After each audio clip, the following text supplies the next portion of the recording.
Welcome to Northeast Divide podcast, and a huge thank you for taking the time to listen to us again. I'm John Lane, and once again, I'm joined by Anth, and we're going to be reacting to both Newcastle and Sunderland's defeats on Saturday evening. So it should be a cheery one tonight. We're also going to be touching on transfer window issues for both clubs, as well as manager discourse and previewing Sunderland's home game versus Hull, plus a little bit more. So big reasons to listen to the whole podcast tonight, as I did mention last week and the week before. Now you've started listening, please listen to the end. It is going to help us grow. I'd also ask you to leave us any feedback you have from this podcast. If you're enjoying our pods, please rate and follow us. And finally, we do welcome any feedback on either X, formerly Twitter, and Instagram. And we're at Northeast Divide if you're looking for us. If you want to provide us feedback directly, that'd be fantastic as well. Let's get the show started anyway, Anth. This is going to sound familiar to both Newcastle and Sunderland fans this season. We'll go one goal ahead, but go on to lose the game. What happened and what went wrong for Sunderland? Hello, John. Too cumbersome, too slow, build up, just not quick enough. Too many ratings, players-wise, 5, 6, not good enough. Not enough players operating at their potential level. A game too much. Halfway through the season, atmosphere was great down there. Good football inside Ipswich. He's gambled to play Job up front. Bellingham didn't really pay off. He showed some nice touches. Just cumbersome, sideways, backwards. We just need to get the ball forward a lot quicker, basically. At the moment, we're not doing that. Is that back to your personnel, though? Because we talked about this a little bit last week, didn't we? About the fact that really you don't have like that big man option up top. You've got the young, is he Ukrainian lad who you normally play up top, who played against Newcastle and didn't really get a sniff, didn't get much service. But you struggle to play that way, and I suppose surely if teams know you haven't got that big option, is it just about them being able to stop you? I think we're quite predictable at the moment. This happened under Mowbray's reign as well, but he changed it a bit. At the moment, we do look a bit too predictable. I think there was only really Dan Neil played very well on Saturday, I thought. Pato played well. Joe played well up to a certain degree, and then he was subbed off. Not the greatest of substitutions either, when you think, because I can't pronounce his name properly. Sheesh missed a glorious chance, and he just come on, and then obviously gave away the free kick, which they obviously got the eventual winner from. So yeah, substitutions weren't great either. So to me, we looked very tired and very predictable on Saturday. And I didn't watch the game, as you probably worked out, because I was watching another game on a different channel. Strangely, when you went 1-0 ahead, what was your approach? Was it like what happened from there, mate? Well, my thought process was caution. I just think defensively we've got the players who can defend, but like I say, we just need to be quicker. We need a little bit more creativity in midfield. Obviously, we need a proven striker, as we discussed the other week. Obviously, there's some names being bandied around. One in particular, I think he'd be a good signing, although he doesn't fit into the actual model that we talked about previously. Beale. Some of the critics are chirping up again. It's only been what, 6 games, 7 games, whatever. Like that, yeah. And yeah, I was going to give him I'm going to give him a bit more time, but the signs are not good at present. The signs are not good. I find it really difficult to criticism of a manager, right? And the example I'm going to use is our friend Steve Bruce, right? So lots from the outside, people will look at Steve Bruce at Newcastle, and if you just look at the results, well, he managed you for just over 2 seasons. You were a comfortable mid-table side. He kept you in the Premier League. That's what he was there to do. You got some wins against some big sides, and ultimately the football was shite. The players got worse. Everyone regressed. So what I wouldn't want to do is say the same. However, what I would say is that Ipswich away, not an easy game. Ipswich are flying high. They're second in the league. That they're playing well. Yes, we beat you 3-0 at your place, but we played in the Champions League this year, Anth. Do you know, we're a good side when we turn up, and when we want to turn up, we did turn up at the Stadium of Light. Apart from that, I think if you take the Coventry result out of it, I think your results haven't been terrible on paper. I mean, is that fair to say that, or again, do I not understand kind of what this manager's doing? I tend to agree. With that. I think we're still there or thereabouts. Big game coming up on Friday evening. Hull are just below us. They've made some good signings. Cavallo especially, what a loan signing he is. Anyway, sure we'll get onto that. That I think will be an even bigger test. And I know it's at home, but I think that'll be an even bigger test Friday evening in front of a big crowd, hopefully live on Sky. We'll see. I don't know, with Beale, again, his post-match interviews just don't fill us full of confidence. And I thought he would have learned his lesson from the Newcastle game. Obviously, Champions League pedigree, Premiership side, oozing quality. Faffing about with it at the back again, cumbersome, slow. I appreciate the style of play he's trying to implement with regards to playing out from the back. We don't have the players at the moment to do that against certain teams. We need to change our game plan and we need to change our tactics against certain teams, because Ipswich are a good footballing side. They've got that the high press. So yeah, he's got plenty of time in my eyes. So we'll give him time, but the vultures are already swooping. So, but I agree with you about the whole Bruce thing. I think we're still in a very, very healthy position, so we'll kind of panic just yet. Yeah, and I'm certainly not going to, as I said, I'm not going to lecture any side about how they feel about their manager after what we had to endure. And obviously we've all had managers where you feel like you're enduring it and you're the only people that understand it. The same as a lot of people didn't understand Rafa and why Newcastle fans really kind of get warm to him. But we saw players improve and we saw him getting the most out of a threadbare squad. And obviously the team performed as good as it could do really in those seasons, and I think that's what we want. What you wanted, someone to give you a bit of hope, and that's what he did. And also he got it right. He understood like the batshitness of the club. And I think part of it, I think a big reason why Rafa's popular is because he was quite happy to call the owner out. Like, not every manager is going to be prepared to do that. And actually, at Sunderland, that hasn't worked for Mowbray, and it hasn't worked for previous managers under this particular regime. And under most regimes, it wouldn't work, would it? Let's be honest. It would backfire on you, and you'd end up losing your job. I think I'm gonna switch over to the black and white side. So we obviously played against Manchester City. So I did an instant reaction for another podcast that I'm on. And basically, I said on there, I thought the first half we were excellent. Thought we played really well. And we looked back to our best. We're 2-1 up at half time. 2 brilliant goals from us. And then second half, it felt like we just decided we were going to try and sit on it.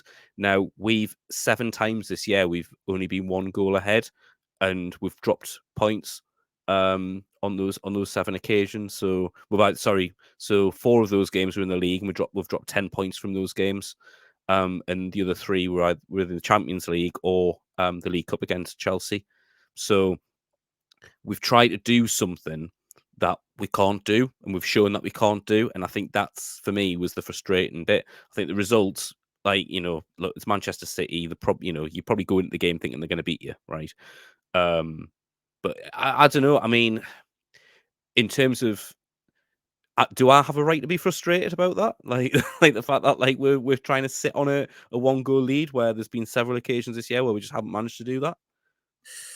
Do you know what? I think it was an opportunity missed. I think he's by far the better team first half. I've watched highlights. You're by far the better team. To the goal you scored with quality. Obviously, the crowd vociferous. Obviously, loud as always. Like you say, second half different. It's a shame for you, obviously, in your lot, because I thought you could have won it. unfortunately, the way that Man City won it was just the Man City way. What always happens second half of the season when they're not doing ever so well? These are the results that they always seem to get, don't they? And the goal was quality. So from your point of view, it was a shame. Man City, obviously, the post-match celebrations, Guardiola, fist pumping, etc., or whatever. He was very happy with that result, and he had every right to be, because it was a great result for them. So, but a shame for you. I think you could have won it, and it was a bit of an opportunity missed. Yeah, I think there's a bit of a discourse and divide amongst some of our fan base. I think some feel don't be ridiculous, it's Man City, like like the world's best side. They've dropped too many points this year already. They need to start going on that run that they always go on every year to go on and win the league, and they need to start getting points. So I think that's why it was a big result for them. But I think there is a few of us that feel like, well, actually, there's probably more we could have done. And I'm not saying that we could have necessarily replicated that 45 minutes again, but I think we could have for like 10 or 20 minutes. And I think if you get that third goal, contrary to the stat I just mentioned about when we go 1 goal ahead, since Howe's taken over, every time we've been at least 2 goals ahead in a game, we've gone on to win except once. Mm-hmm. That once was against Manchester City at home last year. So it's that point of actually all of a sudden when we go 2 goals ahead, we're very difficult to beat. But that 1 goal, we're definitely vulnerable, and we've looked vulnerable, and it's happened on more than several occasions this year, and I think that's what kind of drives the frustration. But Isak, Gordon, Bruno, sensational in the first half. The finishing, Bruno's pass to Isak was absolutely sublime for his goal, and I think moving on from that, we've just got to kind of we've got a couple of weeks now to rest. He's not going to do a Saudi trip, which is what I kind of predicted would happen. He's just sent them home for a week, spend some time with their families. If they wanted to travel in their own time, they can. Like I think Gordon was at the Brooklyn Nets or something when I looked the other day. But no, I think just looking at the whole situation, I think they just need a rest, and fingers crossed. We've got a big FA Cup tie, which we'll talk about later, in the 4th round. I don't know if you were aware that we were in the 4th round of the FA Cup, Anth. I'm not sure if I've mentioned that. And then we play Villa. Yeah, we play Villa after that, don't we? Away from home. So that's another big game, and Villa have got a very, very good home record this year, and that's gonna be a challenging one. But I'm not all for this writing the season off. But Joe Linton's probably out for the season now as well. Massive loss, and we looked a very different team, I think, when he came off against you lot. I think Miley doesn't have that same kind of physical presence, so that made a bit of a difference. Right, transfer window, and this is gonna be interesting. So we were talking about Jack Clarke last week. Rumours about West Ham. Patterson now being linked with Liverpool in the summer. Anything else happening on that side? So many names. Obviously, the big one, we're after a striker, a proven championship striker. Apparently, the one we're after is currently in talks with Cardiff City, allegedly, if you believe that, Kiefer Moore. I think he'd be a great signing. He's proven he can score goals at that level. I think he'd be a great signing. He's a physical presence. He's played in the Premier League as well, hasn't he, Kiefer Moore? Sorry, Bournemouth. Bournemouth, yeah, and he scored a handful of goals, maybe. So he can do it. So yeah, I think that would be a good signing. I know it doesn't fit into the model like we've discussed. I'm just looking now at some of the names that are being bandied around, and there's about 15 altogether, and some of them I'm thinking we haven't got a cat and owl's chance. You're not looking to bring in Ibrahimovic on loan, are you? All right. Well, I tell you what, some of the you know how it is. It's silly season, isn't it, with the January transfer window, and this will go down to the wire. But I think we need.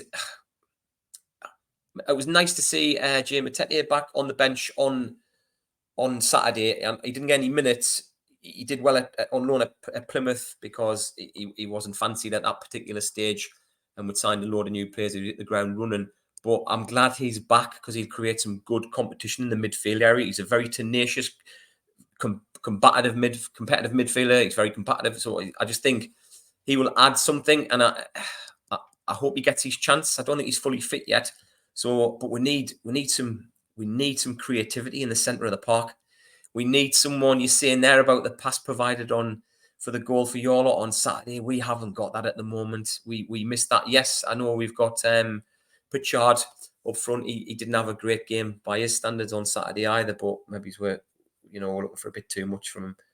But yeah, a creative midfielder for me. Nice to see another holding midfielder. Like I said, Jim Matet's back. Matete, I can never pronounce names, as you can tell. So yeah, striker is the main one, but I think we need a left back now because Serkin's out, which is a shame.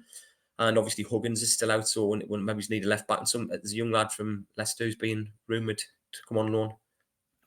I think, well, this is it. I think if you're scouting the loan market, you're not going to probably do anything until literally the last couple of days of the window. That tends to be how loans work, isn't it? And I think what's interesting is you've named a few players there. I think someone like Kiefer Moore is exactly what you need. I know I said Danny Ings last week. Now I know there was. I mean, with the greatest respect, Dan, there's no way that you lot was signing Danny Ings. No. But I think if someone like Cardiff is in for Kiefer Moore, he's surely someone that Sunderland should be able to attract. And there will be Newcastle fans listening to this going, "Well, you some sort of closet Mackham, like," but you're a massive club, like you are. You're a big championship club. You've got a big following. You've got a huge stadium. I mean, everything about your infrastructure screams Premier League. The only thing you haven't got that's Premier League really is the playing staff and the budget. And that it's about how you then get to that stage, isn't it? So, if you can sign someone like Kiefer Moore, that's a really good signing, depending on how much and ultimately it will come down to how much you can spend on it. Now, speaking of spending restrictions, there's been lots of talk. So Newcastle released their accounts last week. And it was announced that we'd made over £70 million loss. Darren Eales did a video with the Club TV channel, kind of breaking it down. And there's been a very consistent theme from the ownership of the club around financial restrictions, financial fair play. Now, for me, right, I think the biggest reason for that is because they've got the richest owners in the world. Now, as I said I was on TalkSport the other day, and I said to them, if you're getting someone to do your kitchen out, a builder to do your kitchen for you, you're not going to tell them you got 50 grand in the bank. You're gonna try and negotiate. You're gonna try and get the best value you can for your money. Now Newcastle are working really hard to drive that message that actually we don't have a lot of money. We're not a rich club. We've still got commercial revenue to raise. We've still got still players on the books that we can't afford, all this kind of thing. And they've got to peddle that message, because ultimately, if they're going to get any value out of the transfer market to spend, then they can't. Clubs can't just decide, right, we're going to add an extra 10 million on because it's Newcastle. So I think that's one very big reason. I do think that financial fair play, no doubt, is a thing, but they're not going to sign Calvin Phillips with an extortionate loan fee. So there was a rumoured fee of like £6 million when I looked today to loan him. Now, that's the equivalent of a £60 million transfer in terms of FFP hit, because if you're paying £6 million for half a season and you're amortizing that over 5 years, that's 60 million quid plus the wages. It's a lot of money. Just to give another bit of context. Well, yeah, that's it, exactly. And you look at like the signing we made of Sandro Tonali, we signed him for £55 million. When you look at his wages on top of the transfer fee, it's probably the seller sponsorship deal that's covered that transfer. It probably works out about that 25 million a year when you work out kind of wages he'd be on and the fee. So it is a lot of money. So they are having to look, and they are having to be sensible. We're still carrying people like Isaac Hayden on the books, Jeff Hendrick, who are on big contracts. So although they're being, and this is it, and although they're being loaned out, we're still paying them decent money. So we're still kind of dealing with the Ashley legacy, but the expectation's so big because we got in the Champions League last year, and there was a lot of talk of we're ahead of schedule. And I don't think anyone can turn around and say we didn't overachieve last year, because we're now in a position where the expectation is Europe, whereas last year the expectation was finish top 10 and have a go in the cups. We got to, last year we got to a cup final. Yes, we got knocked out the third round of the FA Cup, but we finished in the top 4. This year, really, it's the FA Cup and trying to qualify for Europe. And if we do either of those things, it's been a very, it's been a successful season. It's been a very successful season if we win a trophy. As I said last week. If we finish 17th and win the FA Cup, I'm buzzing me. Like it doesn't bother me. Like that's success. We win a trophy. But yeah, I mean, finances are just. I mean, how I find this bit fascinating because obviously you'll have like financial sustainability, but I think for you it's probably more about the club wants to be run sustainably rather than having Ellis Short just signing checks, which is what you had, a while ago. We saw how that one worked out, didn't we? Yeah. So yeah, obviously, money doesn't guarantee you success. Yes, if you splash big money for big name players, often does work out. Sometimes it doesn't quite work out. So yeah, financial fair play. I'm very interested to see what happens with Manchester City when you think about what's happened with Everton, the 10-point deduction, and obviously Nottingham Forest now in the mix. I'm thinking, what is going to happen to them?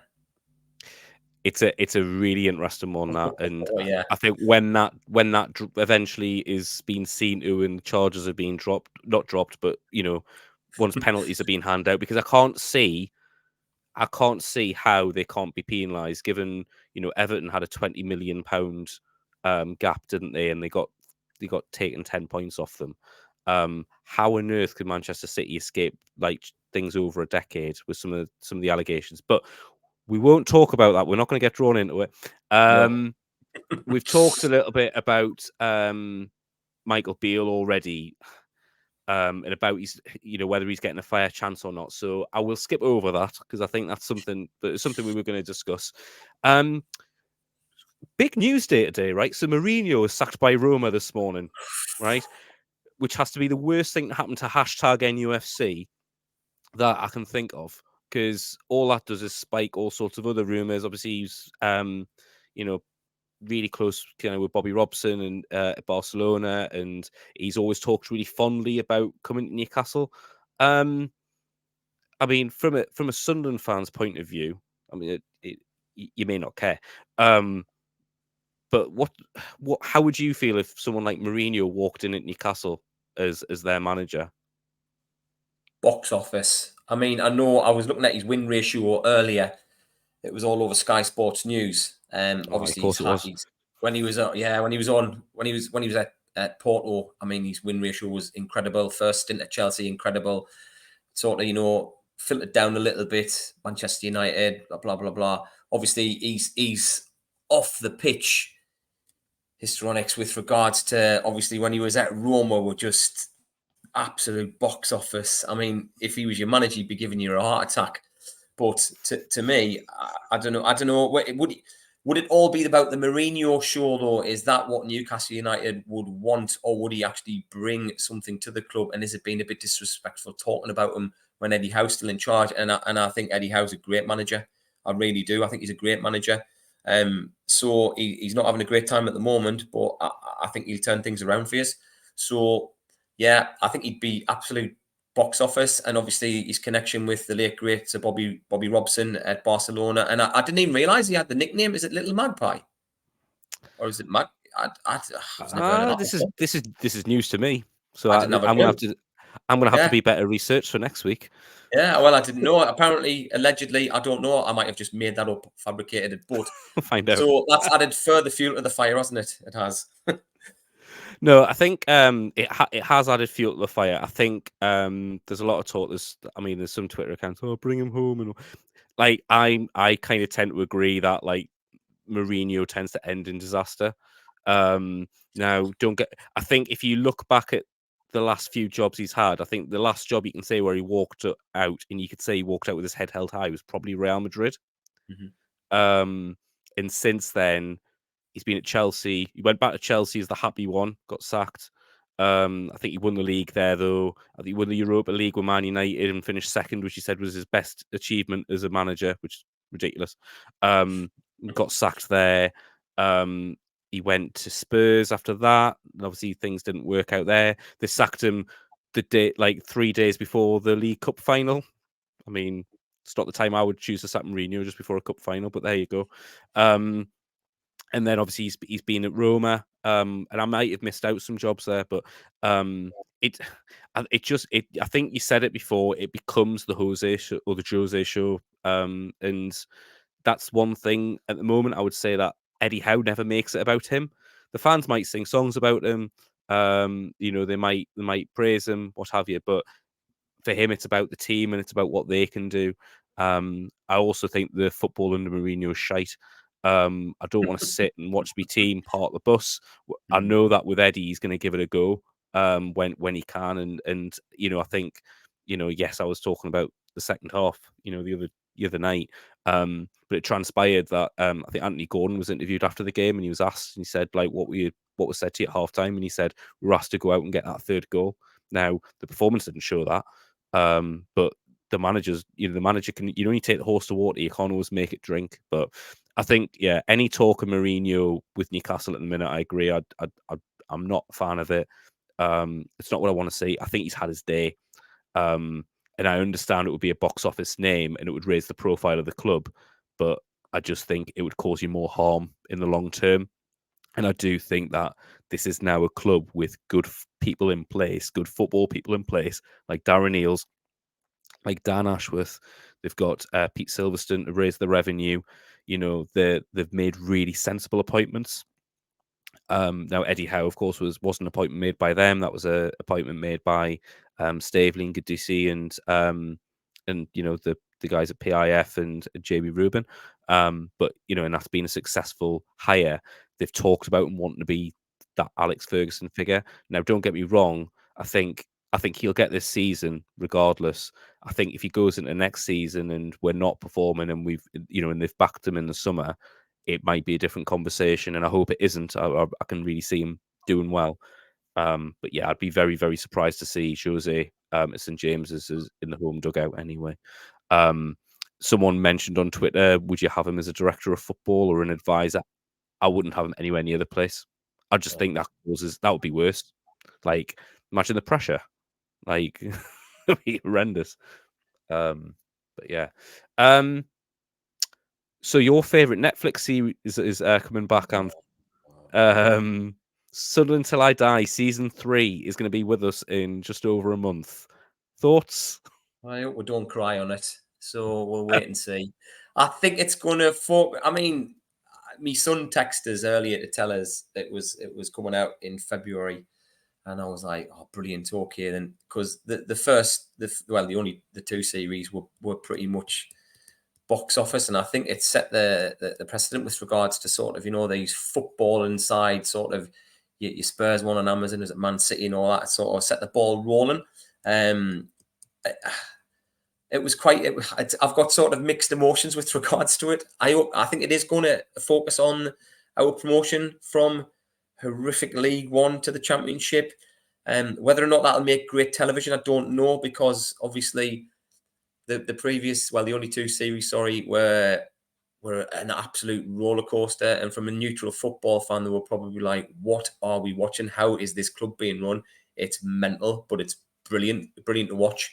So I'm happy. I'd be happy to watch it and see how it works out, and if the original fans had previously, if they're going to be interviewed, etc. So yeah, it'd be nice to have something to smile about, because there hasn't been a lot to smile about for the last few years at Sunderland Football Club. So looking forward to it. I am. I'll be honest, and I enjoyed watching Sunderland. And I know what people. Oh, of course he I did. bet you did. Yeah, no. But in all seriousness, actually, I really enjoy those football documentaries anyway. So, like, I watched the Spurs one, I watched the Man City one. Obviously, I watched Newcastle's Amazon one, which wasn't as in depth, but it pulled the curtain back a little bit. But I've always enjoyed those. And the Amazon's ones they've done for years with the NFL team. So I've watched a few of them. Obviously, big NFL fan as well. So I always enjoy it because it just kind of adds that bit of context, and especially if you know what's going to happen or kind of where it goes from there, it does kind of add a little bit more intrigue. But I think, yeah, that for me, the first season where or the start of the second season when Donald and Methven come in, Oh, and dear. they're talking about the cryogenic chamber or whatever it is, the Oh, cryogenic room, and it turns out that only Martin Bain went in there because he had a oh, bad back. dear me. All that um, money, I know. and then All that money. and then obviously there's the famous EDM scene as well, and all Oh, that. So I think I think there's reasons for us to have a laugh, but I think yeah. but also as a Sunderland fan watching that, I think it's important as well because then you understand the mess the club's in, and how you're gonna fix it. But I think it'll be a good watch. I think it'll be a good series. It'll do well. Really quickly, I'm just gonna start to wrap things up a little bit. So Newcastle have got a week off, as I said before. So we're not going to play for a couple of weeks. So we'll talk a little bit more in detail about Fulham and kind of how we're going to do in that game. I think I just want to say for the record, ticket prices are £40 for the away fans, the FA Cup, which I don't think it's right. I think we're No. very easily flirted into overcharging fans, and I'm not sure what the tickets are like at your place, but I mean, like normally, 'cause I know it was about £32 last week or the other week when we played you. Not too bad. Pretty reasonably priced, to be honest with you. The price structure's been pretty decent. So yeah, I'm in agreement with you there. I think sometimes when it comes to cup matches, they take the eyes out of the supporters' faces, some clubs, and I just think it's just very poor because obviously they just, I don't know, the loyalty that some of those supporters show, obviously travelling away, etc., the distance to travel and to pay corrupt ticket prices, overpriced. I just think it's a bit of a disgrace, isn't it? Really, yeah. Yeah, and I mean, and the thing is from a Newcastle at home point of view, our ticket prices have increased the last couple of years, and that's purely because the demand's massive. The demand's massive. Again, another reason to talk about FFP, and that softens any kind of talk. And I keep trying to explain to people that, look, putting up a season ticket price by 2% or 5% or whatever isn't going to touch FFP. But Mhm. there will be families that will make a decision as to whether they're going to renew their season ticket or not based on that 5%. And I think that's the difference. I think that's why, places like Germany, they're very good at keeping the ticket price down because they recognize actually we're going to lose the essence of that. And my worry is that, do you price out some people just because you're chasing a dollar?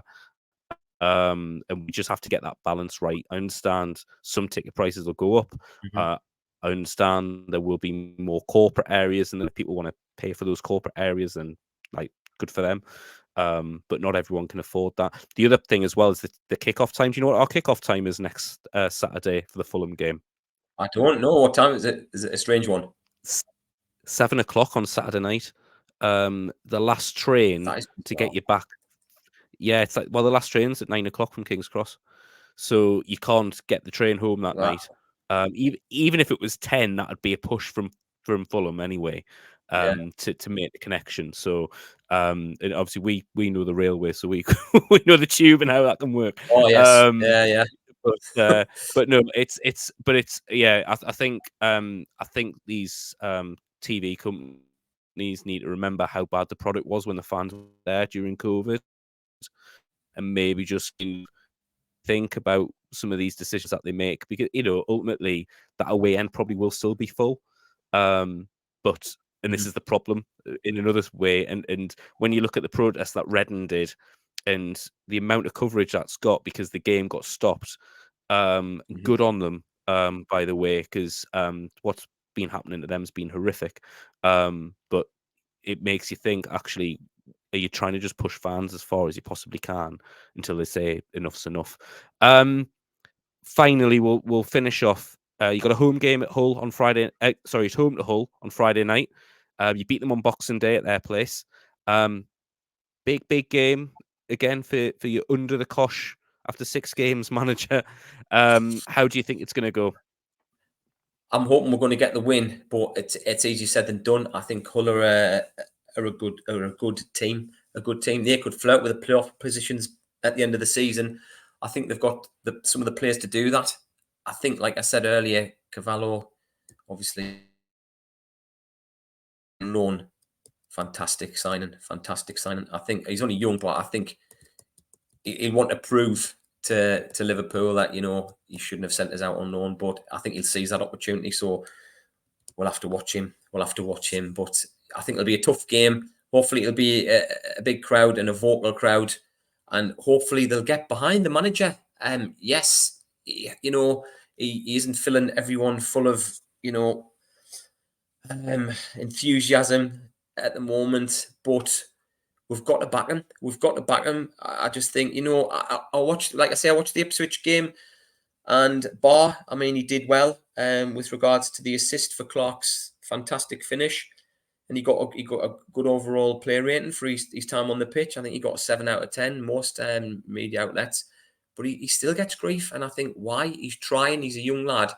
So manager's different, of course. He's there to be shot at, but I think we need to give him a chance, and we need to back him, and we need to be vocal on Friday evening. We need to be vocal, and hopefully they'll be vocal and they'll back the team and the manager.